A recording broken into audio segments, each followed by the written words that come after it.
할렐루야. 우리 함께 자리 앉으시고 이렇게 인사하겠습니다. 성령 충만하십시오. 말씀 충만하십시오. 네, 오늘 특별히 우리 뉴 제너레이션 디파먼트에서 함께 참여했는데요. 우리 아이들 위해서 우리 격려의 박수 한번 드리도록 하겠습니다. 네, 이 정도 박수 가지고는 격려가 안 될 것 같아요. 우리 환호성과 함께 아이들 위해서 큰 박수로. 네. 아이들과 함께 예배하고 또 여러분 모두가 함께 전 세대가 한 자리에 모여서 예배 드리니까 너무나 이 자리가 축복의 자리, 감사의 자리가 아닌 줄 모르겠습니다. 네, 우리 계속해서 오늘 말씀을 통하여서 우리 교회에게 주시는 말씀을 통하여서 함께 은혜 말씀 나눌 때 저에게 도전이 되어지고 또한 결단이 되어지고 말씀 그대로 실천하기를 다짐하는 그런 귀한 시간들이 되기를 바랍니다. 네, 오늘 말씀은 사도 바울이 데살로니가 도시에서 3주 만에 쫓겨나 있을 때에 성도들을 그리워하는 그 마음으로 편지를 쓴 내용들을 담고 있습니다. 한편으로는 자랑스러워하는 그 마음과 또 격려하는 그 마음으로 편지의 글을 써서 보내게 됐는데요.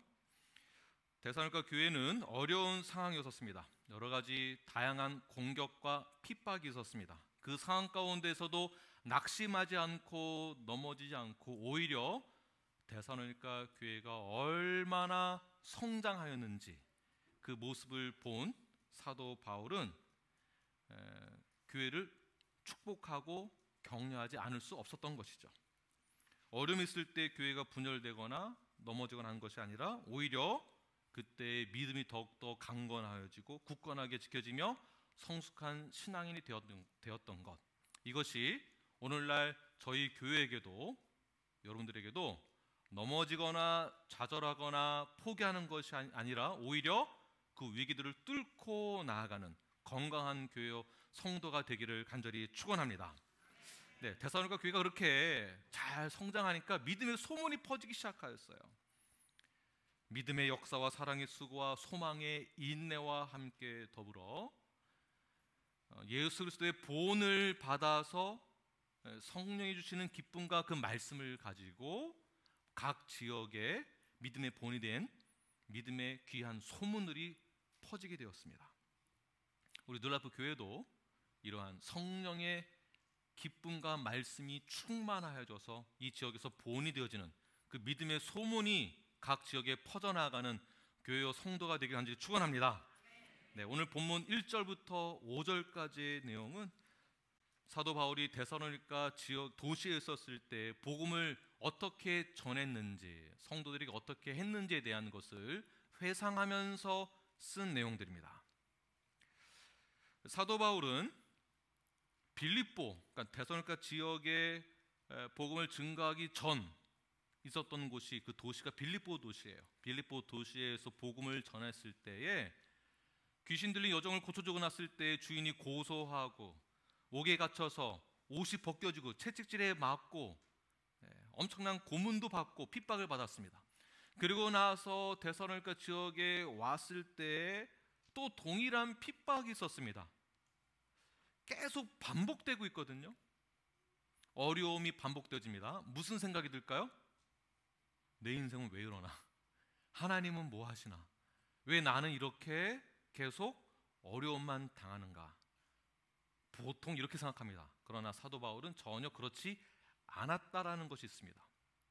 하나님의 복음을 전할 때 이리저리 왔다 갔다 하는 것이 아니라 어떻게 복음을 전하는가? 첫 번째, 어떠한 자세로 복음을 전했을까요? 첫 번째, 하나님을 힘입어서 복음을 전했다라는 것이에요. 2절 말씀 우리 함께 읽겠습니다. 시작. 너희가 아는 바와 같이 우리가 먼저 빌립보에서 고난과 능욕을 당하였으나 우리 하나님을 힘입어 많은 싸움 중에 하나님의 복음을 너희에게 전하였노라. 오늘 본문에서만 하나님이라는 단어가 3번이나 등장합니다. 자, 그만큼 하나님이 중요하다는 것을 말하는 것이겠고, 이 뜻은 하나님 중심, 하나님 중심의 생각, 예수님 중심, 성령님 중심, 말씀 중심을 강조하고 있는 것이에요. 복음을 전해야 하는 동기는 어디에서부터 시작되어야 하는가? 바로 하나님을 힘입어서, 저의 표현으로는 하나님 중심으로 시작되어야 한다는 것이에요. 보라야, 어떻게 생각하니? 자, 목사는 어떠한 사람이 되어야 하는가? 성도는 어떠한 자세를 가져야 하는가? 교회는 어떠한 교회가 되어야 하는가? 하나님 중심의 교회가 되어야 합니다. 믿으십니까? 하나님 중심의 교회, 예수 그리스도 중심의 교회, 성령님 중심으로 시작되는 교회, 성도, 목사가 되어야 한다는 것이에요. 선교도 마찬가지입니다. 교회를 세우는 것도 마찬가지예요. 하나님 중심으로 시작되는 것입니다. 말로만 하나님 중심이라고 하면서 자신의 유익을 위해서 사역을 한다라는 것은 옳다라고 볼 수 없습니다. 자, 이것을 하나님 중심으로 하고 있다는 것을 누가 증명해 줄 수 있는가? 하나님의 백성이라는 것을 누가 증명해 주는가? 선한 목자와 사꾼 목자를 누가 증명해 줄 수 있는가? 자세히 보면 오늘 본문의 내용들을 보게 되면 이러한 구절들이 있습니다. 1절, 2절, 5절의 내용을 보게 되면 너희가 친히 아나니 너희가 아는 바와 같이 너희도 알거니와, 이렇게 표현합니다. 너희도 알거니와. 자, 선한 목자가 누구인지를 누가 알아본다는 얘기인가요? 교회가 알 수 있다는 것이에요. 성도가 알 수 있다.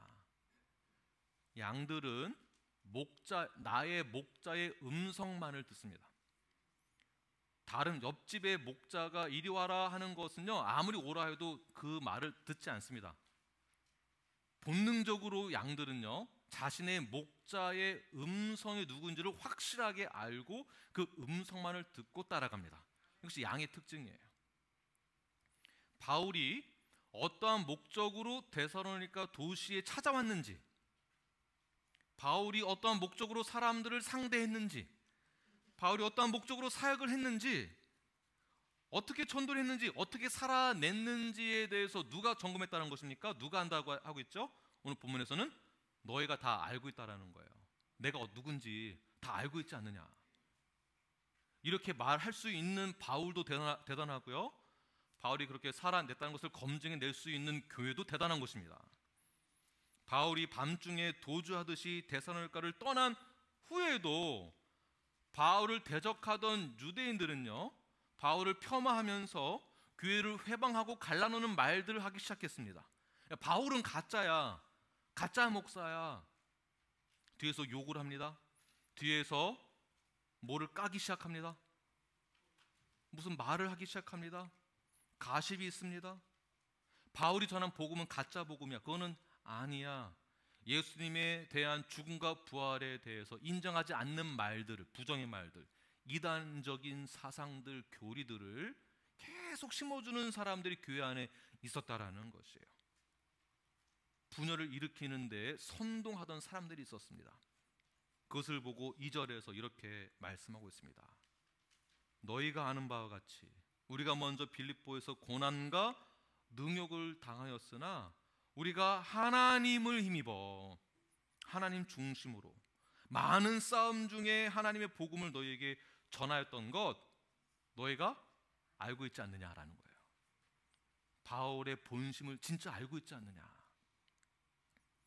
여기서 많은 싸움이란 마치 투기장에서 목숨을 걸고 격렬하게 싸우는 싸움을 이야기하고 있는 것입니다. 실제적인 싸움들이에요. 바울을 대적하는 분을 품은 사람들이 있었습니다. 바울을 시기질투하고 내 사람으로 만들기 위한 뒷작업들이 있었습니다. 사도 바울의 모든 사역을 극단적으로 반대하는 이들과 영적인 전쟁도 있었지만 치열한 싸움이 있었다는 것이에요. 무엇이 성경 정신을 더 가르쳐야 했고 이것이 옳다라고 더 강조할 수밖에 없었던 그러한 싸움이 있었습니다. 바울이 데살로니가 교회를 떠난 후에도 강력한 방해 공작이 있었을 때에 바울은 어떠한 생각을 하고 있었을까요? 아이고, 이젠 더 이상 해도 안 된다. 나는 끝이다. 노력해도 안 되고 이렇게도 안 되고 에이 모르겠다. 어차피 난 떠났으니까 저 교회는 알아서 되겠지, 하나님이 알아서 하시겠지, 저 집안은 이제 하나님이 알아서 하시겠지, 냅두자가 아니라 사도 바울은 어떤 입장을 취했을까요? 하나님을 힘입어서예요. 하나님을 힘입어서 여전히 끝까지 최선을 다해서 복음을 증거하며 사랑을 실천하는 사역들을 지속적으로 했다라는 것입니다. 이것을 데살로니가 교회 성도들이 사도 바울의 마음과 상황을 다 알고 있었다라는 것이에요. 사도 바울의 입장은 하나님 중심으로 복음을 전하였습니다. 하나님을 힘입어서 사역을 하였습니다. 성도들도 사도 바울의 모습을 보고 흔들리지 않았습니다. 이게 중요한 거예요. 흔들리지 않는 거예요. 누가 무슨 말을 하더라도 흔들리지 않는 거예요. 누가 무슨 말을 하는 것은 하나됨을, 예수 그리스도와 연합되어진 하나의 몸을 분열시키는 것이에요. 그런 분열시키는 말들에서부터 흔들리지 않는다라는 것은 성도들 자체가 하나님을 힘입었다라는 것이에요. 그만큼 건강했다라는 것입니다. 말로만 건강하다는 것이 아니라 실제로 교리적으로나 성경적으로나 정확하게 알고 무엇이 진짜인지를 영적인 분별을 통해서도 잘 규정하여서 흔들리지 아니하시는 저와 여러분이 되기를 바랍니다. 이렇게 하나님을 힘입은 사람들은, 하나님 중심, 예수님 중심으로 살아가는 사람들은요, 어떠한 공격이 있어도 흔들리지 않습니다. 그럼 공격이 있을 때 어떻게 되는가? 공격이 들어오면 들어올수록 더 강건해지는 거예요. 이때 성장하는 거예요. 준비가 안 되어 있으면 공격 들어오는 순간 바로 공격 들어오는 순간 그냥 기절하는 거예요. 이제 끝이구나. 우리 집안 끝이구나. 내 인생 끝이구나. 우리 교회 끝이구나. 이러한 상황들은 저보다 더 많이 경험해 보셨잖아요. 여러분 그때마다 어떻게 극복해내셨습니까? 개인적인 힘으로 또는 사람의 힘을 빌려서 할 수도 있지만 이제부터는 하나님 중심으로 하나님을 힘입어서 이 모든 것, 이 고난마저도 하나님이 우리에게 주셨다라는 것을 제가 이제는 압니다. 그러므로 이 고난 중에도 주님이 나와 함께 하시니 나는 이겨낼 수 있습니다. 이러한 고백으로 모든 어려움들을, 위기들을 뚫고 나아가시는 저와 여러분이 되길 바랍니다. 부부의 문제가 있습니까? 개인의 문제가 있습니까? 자녀와의 문제가 있습니까? 회사에서의 문제가 있습니까? 세상에서의 여러 가지 문제가 있습니까? 하나님을 힘입어서 말씀의 능력으로, 말씀 중심으로, 성령님 중심으로, 하나님 중심으로, 예수 그리스도 중심으로 모든 환경을 뚫고 나아가시는 저와 여러분이 되기를 바랍니다. 하나님 중심이다라는 것은 나의 생각과 삶, 그리고 나의 목적, 모든 것이 하나님으로부터 시작되었다라고 믿는 것이에요. 인정한다라는 것입니다. 아무리 고난과 능욕이 있다 할지라도, 온갖 가침과 채찍질이 있다 할지라도, 사람들의 비난과 비평과 옳지 못한 판단과 가십과 여러 가지가 있다 할지라도 나는 하나님 중심으로 살아가겠습니다. 하나님을 힘입어서 나아가겠습니다. 이런 것마저도, 저런 것마저도 내 생각에는 가장 처절하고 비참한 것 같아도 그러한 일들 또한 하나님으로부터 왔음을 시인하는 거예요. 우리 믿는 자라고 한다면 죄에 관련된 것은 여기 해당되지 않습니다. 죄는 죄인 것입니다. 사업에 어려움이 있으십니까? 사기를 당합니까? 건강에 어려움이 있으십니까? 신앙생활과 성화를 이루어 나아가는데 여러 가지 발버둥침이 있으십니까? 그때 영적인 싸움이 있을 때 절대로 포기하지 마시고 일어나시길 바랍니다. 하나님 중심으로, 말씀 중심으로 모든 것은 하나님으로부터 시작되었습니다. 사랑하는 뉴라이프 여러분, 지금 여러분의 삶 가운데 힘들고 어려운 일들이 있을 때, 그때 성경적인 삶을 살기 위하여서 결단하시고 주 앞에 나아가시는 저와 여러분이 되길 간절히 축원합니다. 두 번째는 사도 바울이 어떤 마음으로 하나님의 복음을 전했는가? 복음을 전할 때 사람을 기쁘게 하는 것이 아니라 하나님을 기쁘시게 했다라는 것에 포인트가 있습니다. 4절 말씀 함께 읽겠습니다. 시작. 오직 하나님께 옳게 여기심을 입어 복음을 위탁받았으니 우리가 이와 같이 말함은 사람을 기쁘게 하려 함이 아니요 오직 우리 마음을 감찰하시는 하나님을 기쁘시게 하려 함이라. 아멘. 사람을 기쁘게 하기 위하여서 복음을 전하는 것은 나를 위한 거예요. 사람을 위한 것이고 인간적이죠. 하나님 중심이 아닙니다. 우리의 삶의 목적은, 우리가 살아가야 할 그 이유는 하나님을 기쁘시게 하기 위함이에요. 하나님을 기쁘시게 한다라는 것은 이게 우리가 어떠한 입장을 가지고 있어야 되는 거냐 하면, 우리는 하나님의 형상대로 지음받았거든요. 하나님의 속성이 우리에게도 있어요. 하나님 우리에게 공유해 주시는 속성들이 있거든요. 하나님의 사랑하심과 온유함과 긍휼하심이 우리에게도 있어요. 우리가 그렇게 하나님과 동일한 형상으로 창조된, 우리를 창조하셨어요. 그렇게. 그러니 당연히 우리가 하나님을 더욱더 기쁘게 한다라는 것은 우리의 신앙 고백입니다. 근데 이러한 신앙 고백이 말이 안 나오는 분들, 이게 말이 안 떨어지는 분들, 내가 왜 그렇게 살아야 돼? 내 인생은 뭐나? 하나님만 기쁘시게 하고 나는 비참하게 살라는 얘기인가? 이런 거 아니죠. 그러나 우리의 인생의 목적은 무엇입니까? 하나님을 기쁘시게 한다는 것이 있습니다. 이것이 우리의 신앙 고백이 되어야 돼요.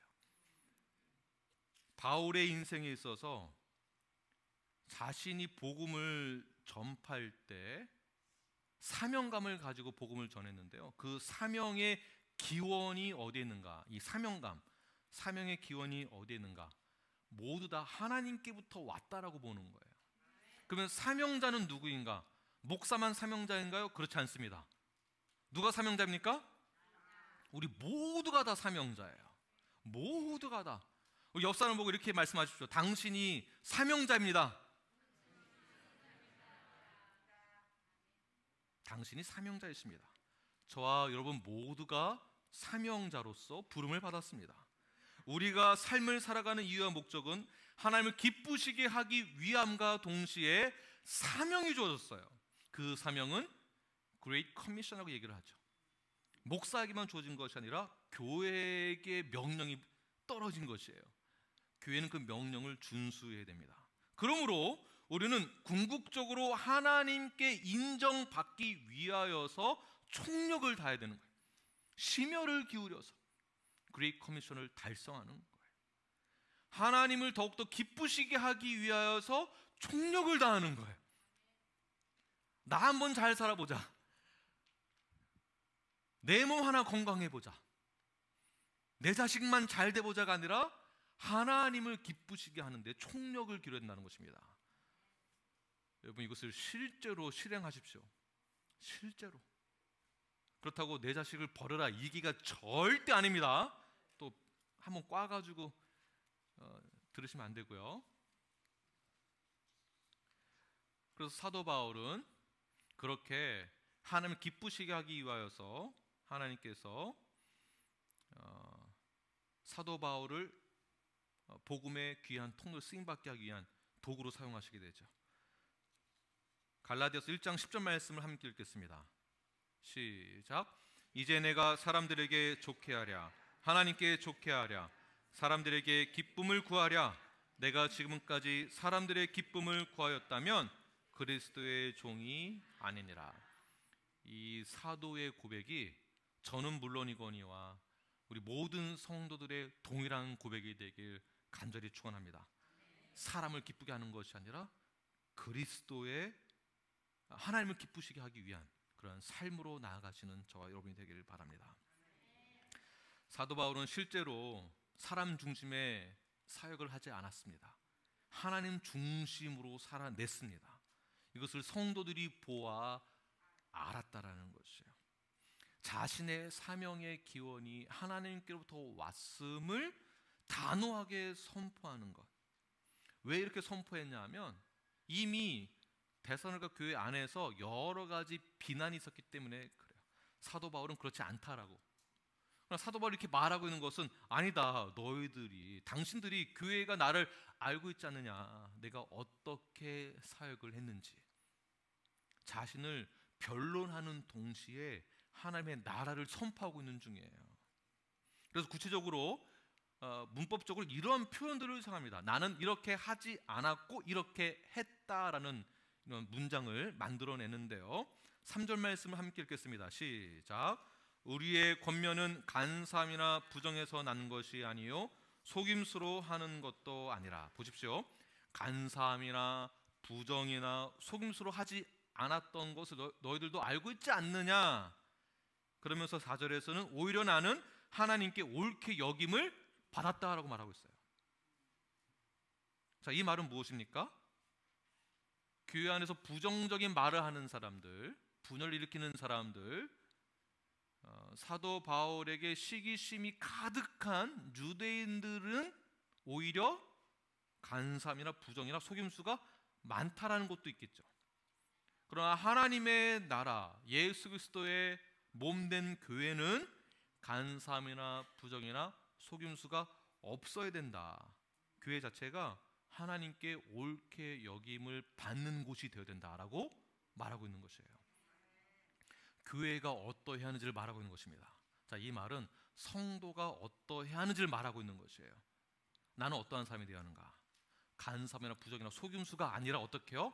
하나님께서 너 정말 옳다. 정말 하나님의 righteousness가 그대로 임한 상태가 되야 된다. 정결함을 말하고 있는 것입니다. 자, 정결해지고 하나님이 옳게 여기게 하기 위하여서는 과정이 필요한데요. 그 과정 또한 사도 바울이 다 겪은 거예요. 그리고 또한 베드로전서에서도 이렇게 말씀하고 있습니다. 1장 7절 말씀 함께 읽겠습니다. 시작. 너희 믿음의 확실함은 불로 연단하여도 없어질 금보다 더 귀하여 예수 그리스도께서 나타나실 때에 칭찬과 영광과 존귀를 얻게 할 것이니라. 아멘. 하나님을 간사함이나 부정이나 속임수가 아니라 하나님을 기쁘시게 하면서 모든 것 하나님께 영광을 돌리는 것. 그러기 위해서는 불로 연단하는 과정들이 필요하다는 것입니다. 점점 연단되어져서 완전히 온전해질 때까지 자라난다는 것을 말하고 있습니다. 자, 동시에 또 나는 이렇게 하지 않았고 이렇게 했다라고 말을 하고 있는데요. 5절 말씀을 함께 읽겠습니다. 본문 5절 말씀 시작. 너희도 알거니와 우리가 아무 때에도 아첨하는 말이나 탐심의 탈을 쓰지 아니한 것을 하나님이 증언하시느니라. 아멘. 보십시오. 사도 바울은 사람에게 아첨하지 않았습니다. 탐심이 없었습니다. 그럼 어떻게 했는가? 자, 6절 시작. 또한 우리는 너희에게서든지 다른 에게서이든지 사람에게서는 영광을 구하지 아니하였노라. 아멘. 보십시오. 이 말은 나는 사람에게 영광을 돌리지 않고 오직 하나님에게만 영광을 돌렸다라는 것이에요. 하나님의 영광을 위하여서 살았다라는 것입니다. 사람 눈치 보지 않고 사람이 뭐라 하면 그래요 하고서는 그 비유 맞추는 것이 아니라, 또는 사람이 칭찬하면 그 칭찬을 듣고 싶어서 하는 것이 아니라 말씀대로 하나님께 영광을 돌리며 영광된 그런 삶을 살기 위해서 살았다라는 것이죠. 다시 정리해 보겠습니다. 우리는 하나님의 영광을 위하여서 살 때 어떻게 살아가야 하는 것일까요? 간사함이나 부정함이나 속임수로 살아가는 것이 아니라 하나님을 기쁘시게 하는 삶으로 살아내야 합니다.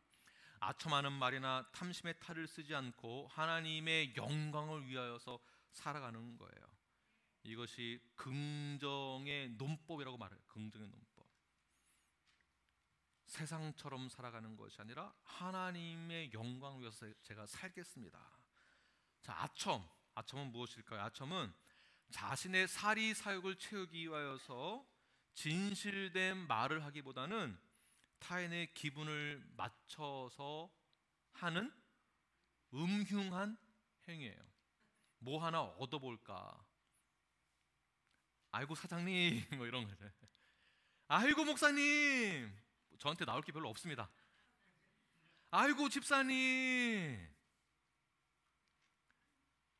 아첨하는 말, 뭐 하나 더 얻어내기 위해서. 교회 안에서 이런 거 없다라는 것입니다. 해서는 안 된다라는 것이에요. 탐심의 탈이란, 이거는 이제 사전적 용어입니다. 자신의 진상을 은폐하는 가면이에요. 그러니까 자신의 진상이란, 그러니까 무엇을 은폐하는 것이겠습니까? 실제로는 굉장히 음흉한데 겉으로는 거룩한 척하는 것, 겉으로는 가면을 쓴 것을 말하고 있는 것이죠. 탐심의 탈. 탐심이란, 사람에게 탐심이 있다라는 것은 탐심을 충족하기 위해서는 겉으로는 성결한 척, 탐심이 점점 안으로는 커지고 있는데 겉으로는 아닌 척, 거룩한 척, 가식적인 태도가 있다는 것이죠. 그러나 인간의 이기적인 욕구, 탐심은요, 사람마다 다르기는 하지만 제한이 없습니다. 목사님, 요 정도는 괜찮지 않을까요? 성경에서 어느 정도 그 수치가 있는 건 아니잖아요. 요 정도까지는 괜찮지 않을까요? 복권을 몇 장 정도 사는 것까지만 인정받을 수 있는 건가요? 몇 장만 사야 될까요? 이런 걸 성경에 안 나와 있거든요.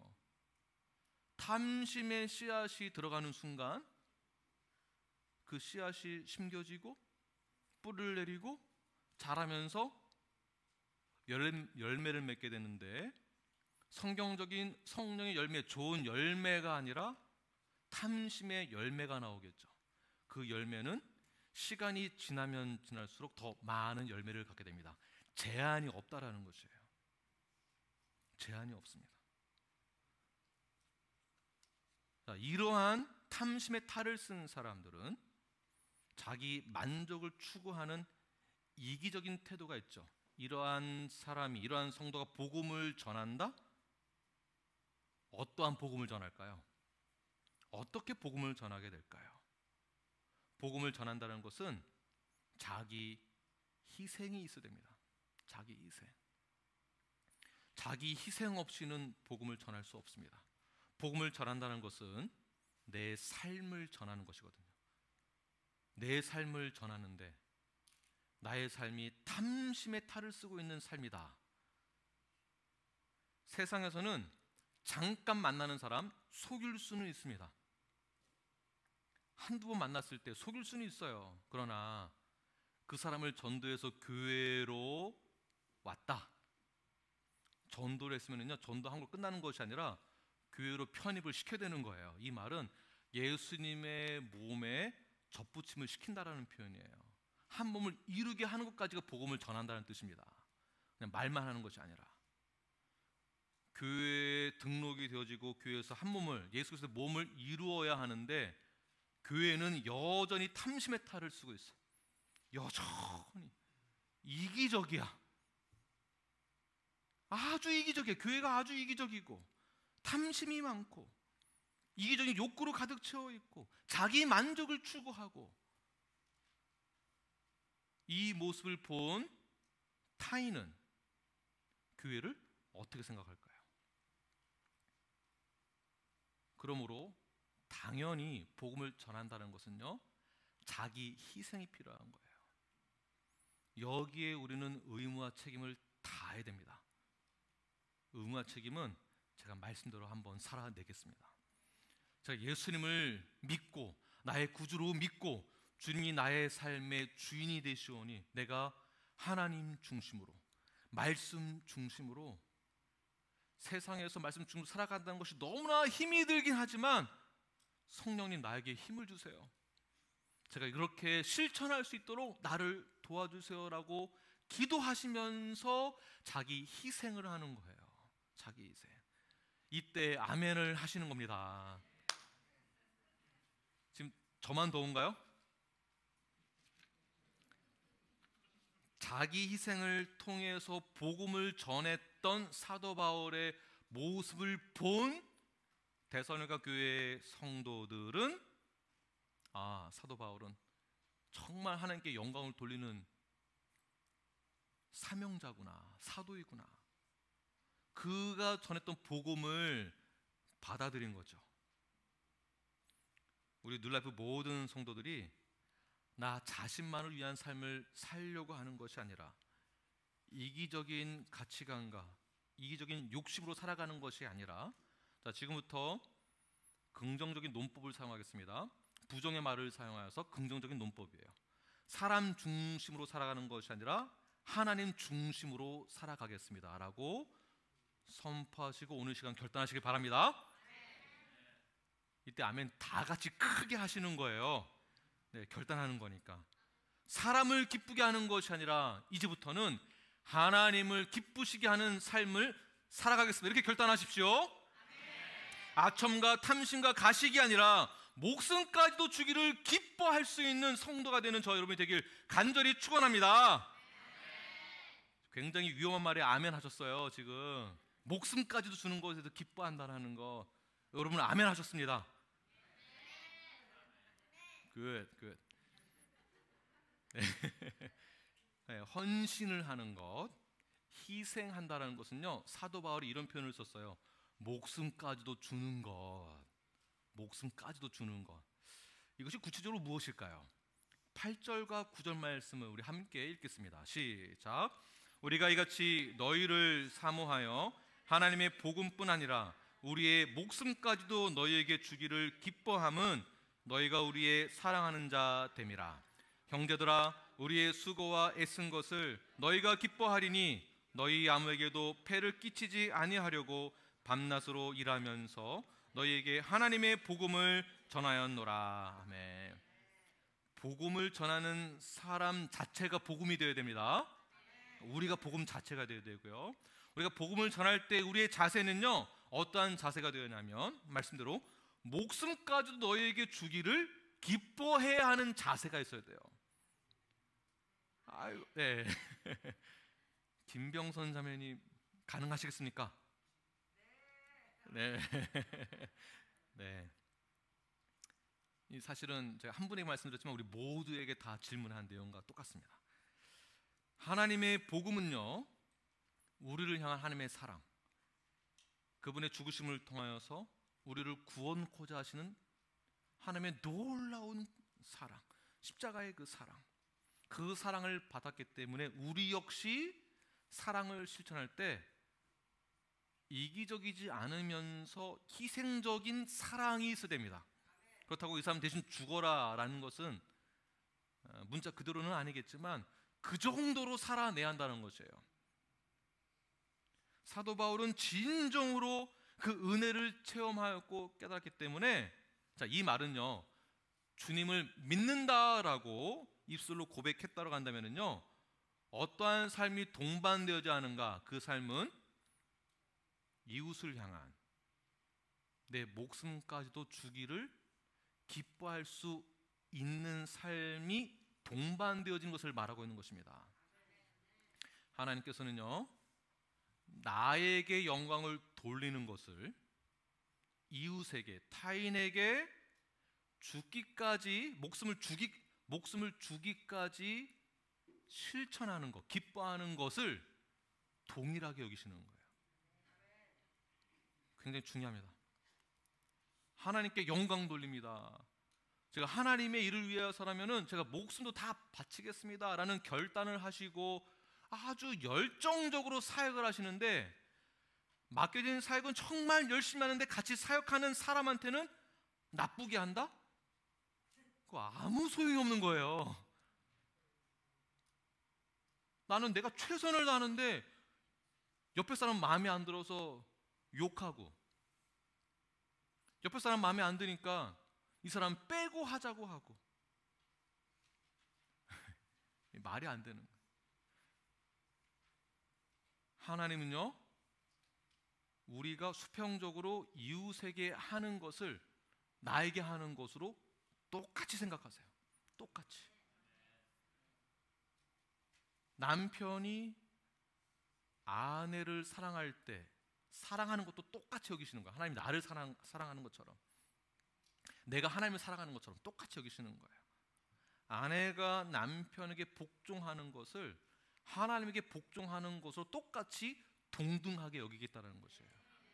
굉장히 중요한 메시지입니다. 그러므로 자기를 위한 삶을 살아가는 것이 아니라 자기 희생이 뒷받침되어야 되고요, 목숨을 주는 것을 기뻐할 수 있어야 됩니다. 우리 성도들이 그러한 삶으로 깊이, 이 말씀이 깊이 실천되기를 원합니다. 사도 바울은 이 하나님의 사랑과 은혜를 진정으로 깨닫기 때문에 교회를 사랑하는 마음을 가지고 교회 성도들을 위하여서는, 교회 성도들의 영적인 성장을 위하여서는 목숨까지도 내놓았다는 것이에요. 교회 성도들의 성숙한 신앙을 위해서는 목숨까지 바칠 수 있다는 것입니다. 실제로 그렇게 하였습니다. 옥에도 갇히고 매도 맞고 쫓겨나고 기절도 하고 비난도 받고 핍박받고, 성도들이 구원의 확신을 가질 수만 있다고 한다면, 성도들이 복음을 잘 듣고 깨닫고 영생의 축복을 누릴 수만 있다고 한다면, 나를 위한 삶을 살아가는 것이 아니라 그 성도를 위해서 살아가겠습니다라는 것이 하나님께 영광 돌린다는 것입니다. 자기 자녀를 양육하는 부모와 같은 심정으로, 지극히 아주 부모의 심정으로 하는 그 보살핌과 사랑으로 자신의 삶을 드렸던 사도 바울, 데살로니가 교회 성도들은 그 모습을 보고 복음을 그대로 받아들인 것이죠. 그게 복음이에요. 여러분의 삶이 복음이 되는 것입니다. 그것도 희생적인 헌신이고요, 어쩔 수 없이 시켜서 겨우겨우 하는 헌신이 아닙니다. 주기를 기뻐하는 것이에요. 주기를 기뻐하는 것. 근데 기뻐하다는 이 시제는요, 미완료 과거 형태예요. 이 말은 이례적으로 과거에만 한 번 했던 것이 아니라 여전히 지속되고 있는 것을 말하고 있습니다. 이미 사도 바울은 데살로니가 교회를 3주 만에 떠났습니다. 3주 전에 한 번 했던 것이 아니라 여전히 지금까지도 기뻐하는 것을 지속하고 있다는 것이에요. 나의 목숨을 주는 것에 대해서도. 여러분, 즐거운 마음으로, 기뻐하는 마음으로 희생하면서 헌신하면서 섬기시는 저와 여러분이 되길 간절히 축원합니다. 아, 왜 이런 걸 날 시키고 그래?가 아니라 이런 것까지 내가 해야 돼? 이런 거는 그냥 목사님이 하면 되지, 굳이 날 불러가지고 바쁜데, 지금 사업도 좀 바쁘고 일도 많고 복잡하고 몸도 안 좋은데 왜 이런 걸 나까지 시키고 그래?가 아니라 기꺼이. 웃으시는 분은 뭐가 찔리시는 거예요. 기꺼이, 주님, 제가 희생하겠습니다. 교회를 위해서라면, 성도를 위해서라면 제가 기꺼이 기쁜 마음으로 섬기겠습니다. 이러한 섬김을 그대로 실천하십시오. 자, 그렇다면 진짜 마지막입니다. 구체적으로 어떻게 실천해야 되는가? 구체적으로 밑에 적어놨습니다. 네, 이건 제 말이 아니라 성경에 있는 말들이에요. 이 말씀을 그대로 실천하시기 바랍니다. 첫 번째, 실천할 때 보상을 바라지 말고 주는 것이에요. 어떤 리워드를 생각을 하고 해주는 게 아니에요. 내가 이만큼 했으니까 저기서 이만큼 해주겠지? 만약에 안 해주면 삐지고 뭐 또 저 찾아와서 누가 이랬대요, 어쨌대요, 뭐 저랬대요, 이게 아니라 최선을 다해서 보상을 바라지 말고 주는 거예요. 그대로 실천하시기 바랍니다. 요건 아멘 또 크게 안 하시네요, 유승희 자매님. 아니 그러니까 했는데 크게 하시라고 크게. 네, 했는데 아멘 이게 아니고 네, 결단하는 마음으로. 네, 두 번째는 자랑하기 위해서 주는 것이 아니라 어떻게 해요? 은밀하게. 이런 거 우리 성도님들 아주 잘하세요. 너무너무 잘하세요. 우리 모두를 격려하는 뜻으로 우리 하나님께 감사하는 마음으로 박수 한번 드리겠습니다. 네. 너무 잘하세요. 너무 감사합니다. 네. 자랑하기 위해 주지 말고 은밀하게 줘놓고서는 내가 준 거 알지? 아유 나중에 알지? 네. 나중에 나 좀 도와줘. 네. 저거 내가 해준 거야. 그거 내가 해서 저렇게 된 거야. 그런 거 없습니다. 은밀하게. 세 번째 어떻게 해요? 아끼지 말고 주는 거야. 아끼지 말고. 네. 오히려 내가 쓸 것을 아껴서 다른 이웃을 위해서. 여기서 이웃은요, 멀리 있는 이웃, 내가 모르는 사람을 말하는 게 아니에요. 우리 교회에서 한 몸을 이룬 성도들, 우리 한 지체를 말하는 것이고요. 더 나아가 그 다음 또 이웃이거든요. 그러니까 우리 안에서 내 것은 아끼면서도 우리 지체를 위해서는 아끼지 않는 거예요. 최선을 다해서 모든 것을 쏟아 부어서. 이런 것도 우리 성도님이 아주 잘하시는 것 같아요. 굉장히 많네요. 박수 한번 치겠습니다. 네. 얘들아 박수. 얘들아 박수. 자, 네 번째, 가능한 대로 어떻게 해요? 가능한 대로 많이 주라. 가능한 대로 많이 주라. 너무 많이 줘가지고 제가 소화가 안 될 지경이에요. 너무 잘하고 있습니다. 5번, 다섯 번째, 참된 사랑으로 주라. 6번, 주되 풍성하게 주라. 7번, 빚진 자의 마음으로 주라. 왜 빚진 자입니까? 우리가 예수 그리스도의 사랑의 빚을 졌잖아요. 그래서 이것을 반드시 갚아야 한다는 그 마음으로 주는 거예요. 8번째, 자발적으로 주는데, 그래서 자발적이라는 것은 상대방의 필요가 무엇인지를 미리 알고 주는 거예요. 말하면은 주지가 아니에요. 혹시 줬는데 불편하면 어떡하지가 아니라 필요를 정확히 알고 그분의 입장에 서서 무엇이 필요한지를 한번 생각해보고 기도하면서 그 필요를 채우기 위해서 자발적으로 주는 거예요. 9번째, 자발적으로 주되 즐거운 마음으로 주라. 즐거운 마음으로. 여기서 그럼 즐거운 마음이 없으니까 안 줘도 된다 이런 말일까요? 네, 그런 건 또 아니죠. 줘야 하는 것은 우리의 의무와 책임이며 믿는 자의 자세입니다. 그러니까 주되 아까워서 주는 것이 아니라 즐거운 마음으로, 기쁜 마음으로, 내 목숨까지도. 10번, 소중한 것도 기꺼이 주라. 소중한 것도. 너무 어렵죠? 여기에 희생이 필요합니다. 이것이 희생이에요. 정말 나에게 정말 귀한 것을 준다는 것은 너무 어려울 것 같아요. 그러나 하나님은 그의 독생자 예수 그리스도를 우리를 위해서 내어주셨습니다. 그 사랑을 정말 깨달은 자라고 한다면요, 기꺼이 성경에서는 정말 희생을 요구하고 있습니다. 겉으로만 요즘 믿는다. 지금 제가 건강한 교회에 대해서 계속 설명하고 강조하고 있는데, 건강한 교회의 특징은요, 성경에 나와 있는 것을 그대로 한다라는 이론적인 것, 교리적인 것만 말하는 것이 아니에요. 더 나아가서 성경에서 요구하고 있는 것을 제대로 해석하여서 그대로 실천하는 것까지를 말하고 있는 것입니다. 그러니까 말로만 그런 거 말고 실제가 되어야 됩니다.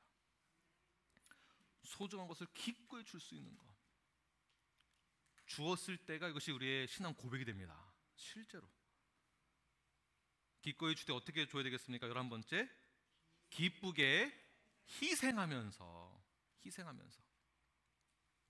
마지막으로는요, 주의 제자로서. 자, 이 말은 무엇일까요? 우리 모두가 주님의 제자라는 것이죠. 주님의 제자가 되지 않고서는 성도라고 할 수 없습니다.